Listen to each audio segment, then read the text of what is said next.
மக்களே அனைவருக்கும் வணக்கம். நீங்க பார்த்துட்டு இருக்குது ஷோடாக்ஸ். இன்னைக்கு நம்ம சேனல்ல பார்க்க போறது சோலோ லெவலிங் சீசன் 2 எபிசோட் 5 ஓட பிரேக் டவுன் தான் இந்த வீடியோல பார்க்க போறோம். நம்ம சேனலை யாரும் சப்ஸ்கிரைப் பண்ணாம பார்த்துட்டு இருந்தீங்கன்னா மறக்காம சப்ஸ்கிரைப் பண்ணுங்க. பக்கத்துல இருக்க பெல் ஐக்கனை கிளிக் பண்ணுங்க. அப்பதான் நம்ம ஃபியூச்சர்ல போற ஒவ்வொரு வீடியோஸும் உங்க நோட்டிஃபிகேஷனா வந்து நிக்கும். வாங்க வீடியோக்குள்ள போவோம். நம்ம சேனல்ல ஆல்ரெடி பாத்தீங்கன்னா எபிசோட் 4 ஓட பிரேக் டவுன் போட்டுருப்போம். அதை யாரும் பார்க்காம இருந்தீங்கன்னா டிஸ்கிரிப்ஷன்ல லிங்க் கொடுக்குறேன், மறக்காம செக் அவுட் பண்ணி பாருங்க. நாளுக்கு நாள் பாத்தீங்கன்னா சோலோ லெவலிங் சீசன் 2 அனிமேல வர ஒவ்வொரு எபிசோடும் சும்மா தக்காளி தாறுமாறா இருக்கு. அடுத்தடுத்து வர எபிசோடு முன்னாடி வந்த எபிசோட விட பெட்டராவும் இருக்கு, ரொம்பவுமே இன்ட்ரெஸ்டிங்காவும் இருக்கு. இந்த எபிசோட் 5 பாத்தீங்கன்னா ஹண்டர்ஸ் கில்ட் கேட் ஆர்க்ல வர செகண்டரி அட்டாக் டீமோட நம்ம சங் ஜின்வூ டிரான்ஸ்போர்ட்டரா அவங்க கூட போயிருந்திருப்பாரு. அது மட்டும் இல்லாம சாயனுக்கும் ஜின்வூவோட ஐடென்டிட்டியை பத்தி ஏகப்பட்ட கொஸ்டின் இருந்திருக்கும். அதோட மட்டும் நிக்கல மக்களே, ஹண்டர் அசோசியேஷன்ல பாத்தீங்கன்னா ஜின்வூவோட இன்ஃபர்மேஷனை ரொம்பவுமே சீக்ரெட்டாவே வச்சிருந்திருப்பாங்க. அதாவது இந்த எபிசோடோட டைட்டில் பாத்தீங்கன்னா this is what we are trying to do. அதாவது 4th எபிசோட்ல பாத்தீங்கன்னா நம்ம சங் ஜின்வூ மைனரா ஒரு கேட்டுக்குள்ள போய் அங்க இருக்கிற பாஸ் ரூம் பாக்குறான். பாஸோட பவர் லெவலையும் ஸ்ட்ரென்த்தையும் ரியலைஸ் பண்ணி பார்க்கா கிட்ட இருந்து கிடைச்ச டேகரை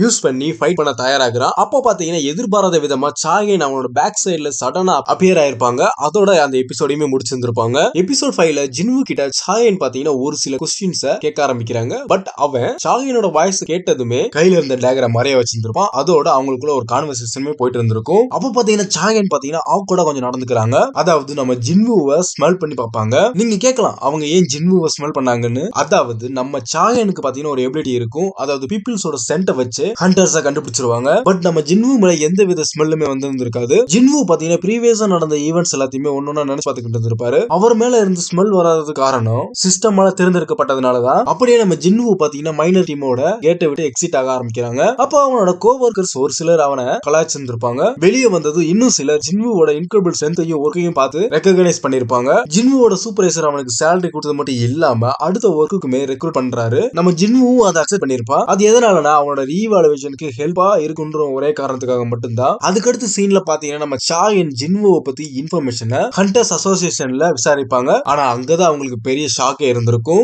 ஏன்னா நம்ம ஜின்வூவை பத்தின டீடைல்ஸ் மிஸ்டர் சாய் சீல் பண்ண சொல்லி இருந்திருப்பாரு. அதாவது டாப் லெவல் ஹண்டரா இல்லாத ஒருத்தனோட இன்ஃபர்மேஷனை ஹண்டர்ஸ் அசோசியேஷன் ஃபர்ஸ்ட் டைமா சீல் பண்ணிருக்காங்கன்னு அதோட மெம்பர் ஒருத்தர் சொல்லியிருப்பாரு. இதை கேட்ட சாயனுக்கு ஒரே அதிர்ச்சி. அதோட ரொம்பவுமே குழப்பமான சிந்தனையில இது வரைக்கும் நான் நிறைய ஹண்டர்ஸ் மீட் பண்ணி இருந்திருக்கேன். இருந்தாலும் ஜின்வூ கிட்ட டீசென்டான ஸ்மெல் வருது. அது எதனாலன்னு கண்டுபிடிச்சு ஆகணும் டிசைட் பண்ண ஆரம்பிக்கிறாங்க. அடுத்த நாள் காலையில பாத்தீங்கன்னா நம்ம ஜின்வூ மைனருக்காக கேட்டு கிட்ட வந்திருப்பாரு. அப்போ அவனோட கோவர்க்கர்ஸ் உற்சாகமா அவனை வெல்கம் பண்ணி இருந்திருப்பாங்க. அதை பார்த்தது நம்ம ஜின்வூ ஃபர்ஸ்ட் டைம் ஈரன் கண்டரா ஒரு டீமோட கேட்டை ரைட் பண்றதுக்கு முன்னாடி அந்த டீம் மெம்பர்ஸ் அவனை வெல்கம் பண்ணதுதான் அவருக்கு ஞாபகத்துக்கு வந்திருக்கும். அதுக்கப்புறம் ஆட்டோமேட்டிக்கா எல்லாரும் அவங்க ஒர்க்க பார்ப்பாங்க. நம்ம ஜின்வூவோட ஒர்க்கால அவங்களுக்கு கொடுக்கப்பட்ட டைமுக்கு முன்னாடியே கம்ப்ளீட் பண்ண முடிஞ்சிருக்கும். இதை பார்த்த மைனர் சூப்பர்வைசர் எங்க கூட ஜாயின் பண்ணிடு, உன்னோட சேலரியை 5 டைம்ஸா கொடுக்குறேன்னு சொல்லியிருப்பாரு. நம்ம ஜின்வூ பாத்தீங்கன்னா சூப்பர்வைசர் கிட்ட நீங்க கேட்டதுக்கு ரொம்ப நன்றி அப்படின்னு சொல்லியிருப்பான். அப்போ பாத்தீங்கன்னா செகண்ட் அசால்ட் டீமோட கேப்டனான சன் கின்ஹூன் மைனர் சூப்பர்வைசர் கிட்ட எங்க லக்கேஜை எடுத்துட்டு வர போர்ட்டர் இன்னும் வரல, உங்க ஒர்க்கர்ஸ்ல இருந்து ஒருத்தர போர்ட்டர் எங்க கூட அனுப்புறீங்களான்னு கேட்டிருப்பாரு. அதுக்கு சூப்பர்வைசர் பாத்தீங்கன்னா நீங்க என்ன கேக்குறீங்க,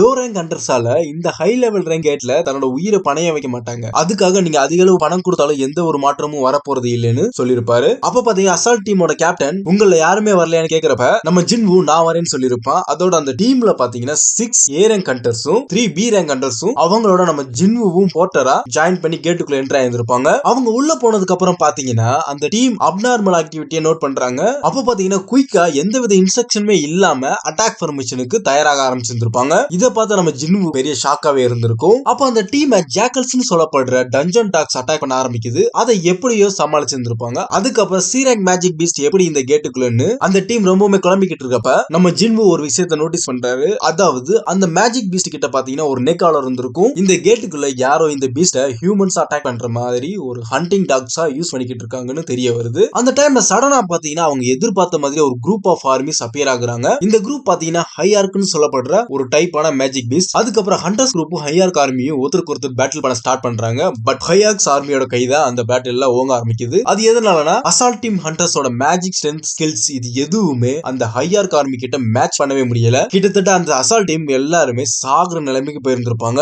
அப்போ சடனா பாத்தீங்கன்னா அந்த ஹையார்க் ஆர்மி ஸ்லோ டவுன் ஆக ஆரம்பிக்கிறாங்க. அது எதனாலனா அந்த அசால்ட் டீம் யாருமே நோட்டீஸ் பண்ண முடியாத மாதிரி ஜின்வூ ஸ்டெல்த் மோட்ல எல்லா மேஜிக் பீஸ்டையும் அட்டாக் பண்ணதுனால அந்த அசால்ட் டீம் அவங்களுக்கு சாதகமா அதை யூஸ் பண்ணி அந்த மேஜிக் பீஸ்ட் எல்லாமே டிஃபீட் பண்றாங்க. பட் அந்த டைம்ல நம்ம ஜின்வூவோட என்ட்ரி எப்படி இருந்திருக்கும் தெரியுமா? வணக்கம்னா மாப்ள சிஸ்டம்ல இருந்து சொல்ற மாதிரி தான் இருந்திருக்கும். அப்ப பாத்தீங்கன்னா அந்த அசால்ட் டீமுக்கு ஒரே சர்ப்ரைஸா இருந்திருக்கும். அதாவது இன்கிரெடிபிள் ஸ்ட்ரென்த்தோட இந்த ஹையார்க் ஆர்மியை சடனா டிஃபீட் பண்ணி இன்னும் உயிரோட இருக்க முடிஞ்சதுன்னு ஒரு குழப்பத்தோட கேஸ்டராவே இருந்திருப்பாங்க. பட் அந்த டீம்ல மேஜிக் கேஸ்டரா இருக்கிற ஒரு லேடிக்கு மட்டும் ஜின்வு தான் இதுக்கு காரணம்னு கன்ஃபார்மே பண்ணிருப்பாங்க. அதாவது இந்த டீம்ல ஒரு மேஜிக் கேஸ்டர் இருக்காங்கன்னு தெரியும், எப்படி அவன் தன்னோட ஸ்டெல்த் ஸ்கில்லை டிடெக்ட் பண்ண மாட்டாங்கன்னு திங்க் பண்ணியிருந்திருப்பான். இது உண்மையாவே இருந்தாலும் அவனாலதான் உயிரோட இருக்கும்னு சொல்லி இந்த டைம் அவன் போக்குல விட்டுருவோம்னு சொல்லியிருப்பாங்க. அந்த டீம்ல இருக்கிற மெம்பர்ஸ் இதுக்கு மேல நம்ம கண்டினியூ பண்ணணுமான்னு கேட்டிருப்பாங்க கேப்டன் கிட்ட. பொதுவா பாத்தீங்கன்னா ஒரு டீமோட கேப்டன் டஞ்சனுக்குள்ள போய் கான்க்ரோர் பண்ணதுக்கு அப்புறம் தான் வருவாங்கன்னு இவனும் கிவ் அப் பண்ண மாட்டான்னு நம்ம ஜின்வு சொல்லியிருப்பாரு. பட் நடந்த சம்பவங்களை நினைச்சு பார்த்த அந்த கேப்டன் இப்போ பின் வாங்கி அப்புறமா வருவோம்னு சொல்லி இருந்திருப்பாரு. அவங்க அந்த கேட்டை விட்டு வெளியே போக டிசைட் பண்ணிருப்பாங்க.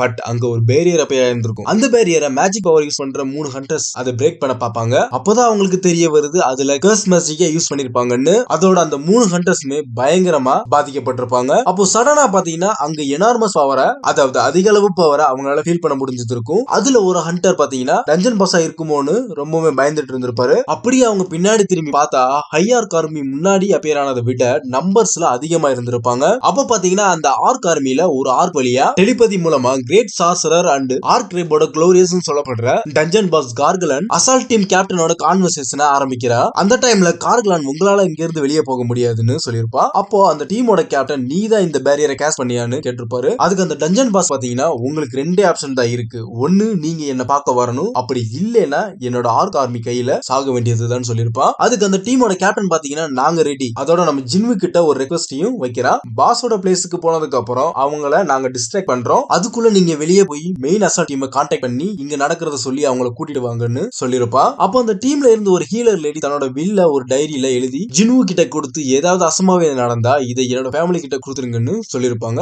அதுக்கு நம்ம ஜின்வு அந்த மாதிரி எதுவும் நடக்காதுன்னு அவங்க எல்லாத்துக்குமே ஒரு ஹோப் கொடுக்குறாரு. அட் த சேம் டைம்ல பாத்தீங்கன்னா கேட்டுக்கு வெளியே சாகே நாங்க வந்திருப்பாங்க. அப்போ மைனஸ் சூப்பர்வைசர் வந்து சாகே நீங்க எதுக்காக இங்க வந்தீங்க, இன்னைக்கு உங்களுக்கு டே ஆஃப் தானு கேட்டிருப்பாரு. அதுக்கு நம்ம சாகேவும் நான் ஜின்வுவை தேடி வந்தேன்னு சொல்லிருப்பாங்க. அதுக்கு சூப்பர்வைசர் இப்பதான் செகண்ட் அசால்ட் டீமோட போர்ட்டரா போயிருக்கான்னு சொல்லிருப்பாரு. அப்ப பாத்தீங்கன்னா நம்ம சாகின் வந்து ரொம்பவே ஷாக் ஆயிருந்திருப்பாங்க. என்ன சொல்றீங்க, அவன் இந்த கேட்டுக்குள்ள போயிருக்கானு கேட்டிருப்பாங்க. அங்க இருந்து அப்படியே கேட்டுக்குள்ள பார்த்தோம்னா அசால்ட் டீம் டஞ்சன் பாஸை மீட் பண்ணி இருந்திருப்பாங்க. அப்படியே இந்த எபிசோடையும் முடிச்சிருந்திருப்பாங்க. இந்த எபிசோட பத்தின உங்களோட தாட்ஸ் மறக்காம கமெண்ட்ல சொல்லுங்க. இந்த வீடியோ பிடிச்சிருந்தா லைக் பண்ணுங்க, ஷேர் பண்ணுங்க, கமெண்ட் பண்ணுங்க, மறக்காம சப்ஸ்கிரைப் பண்ணுங்க, பக்கத்துல இருக்க பெல் ஐக்கனை கிளிக் பண்ணுங்க. அப்பதான் நம்ம ஃபியூச்சர்ல போற ஒவ்வொரு வீடியோஸும் உங்களுக்கு நோட்டிபிகேஷனா வந்து நிற்கும். இதே மாதிரி அடுத்த ஒரு சூப்பரான வீடியோல உங்களை சந்திக்கிறேன். உங்களிடமிருந்து விடைபெறுவது சைனிங் ஆஃப் ஷோடாக்ஸ்.